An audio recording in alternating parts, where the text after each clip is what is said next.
বন্ধুরা, আজ আমি আবার একটা নতুন ভিডিও নিয়ে এসেছি সালভিয়া ফুল গাছ নিয়ে। দেখছেন এই সালভিয়া গাছগুলো? এবছরে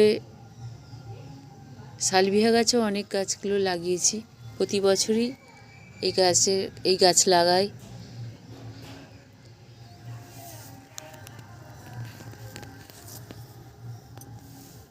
কদিনের মধ্যেই গাছগুলোর ফুল এসে গেছে।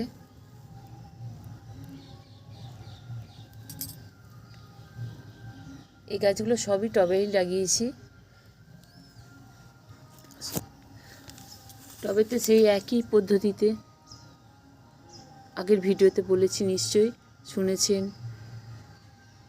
সবজির খোসাগুলো একদম নিচে মাটির একদম নিচে দিয়ে দিই, নিচে দিয়ে তারপরে অল্প মাটি দিয়েছি। মাটি দেওয়ার পরে এই সালভিয়া গাছগুলো ছোট ছোট চারা লাগিয়েছি। সেই ছোট চারাগুলো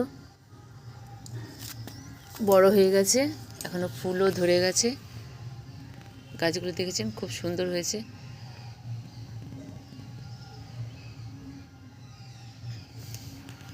সালভিয়া গাছ আমার ভালো লাগে বেশ। এক কালারে নিই, লালটাই আমার বেশি পছন্দ বলে আমি লাল কালারই কিনি।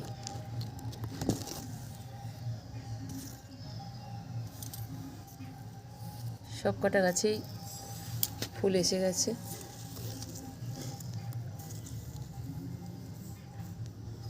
প্রতিটা গাছেই ফুল এসে গেছে। দেখতে কত সুন্দর লাগছে ফুলগুলো। এখন এই গাছগুলো আরও ফুল হবে। এখন মাত্র একটুখানি করে ফুল হয়েছে, আপনাদের ভিডিওটা দেখাচ্ছি। ভালো লাগলে লাইক করবেন, শেয়ার করবেন, সাবস্ক্রাইব করবেন। আশা করি আপনাদের ভালো লাগবে।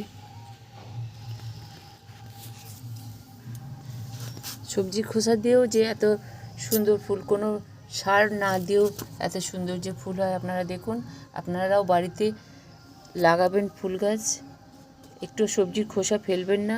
সব সবজি একটা জমা করে রেখে যখন গাছ লাগাবেন, টবের নিচে এই সবজির খোসাগুলো দিয়ে দেবেন। তারপরে অল্প মাটি দেবেন, দিয়ে গাছগুলো সুন্দর করে লাগাবেন। দেখবেন খুব সুন্দর ফুল হয়। প্রতি বছরই আমি ফুল গাছ লাগাই, আর এইরকম পদ্ধতিতেই লাগাই।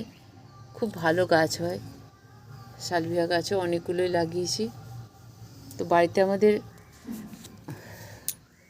সব টবেই লাগাই, মাটিতে লাগানো হয় না, কারণ মাটিটা নেই, বাড়িতে মাটি নেই।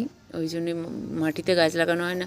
মাটিতেও খুব সুন্দর গাছ হয়, কিন্তু টবেতেও যে ভালো গাছ হয় সেটা আপনারা দেখতে পাচ্ছেন। কত সুন্দর ফুল হয়েছে। আর ভিডিওটা বড় করছি না, আবার পরে আসবো একটা নতুন ভিডিও নিয়ে। রাখছি।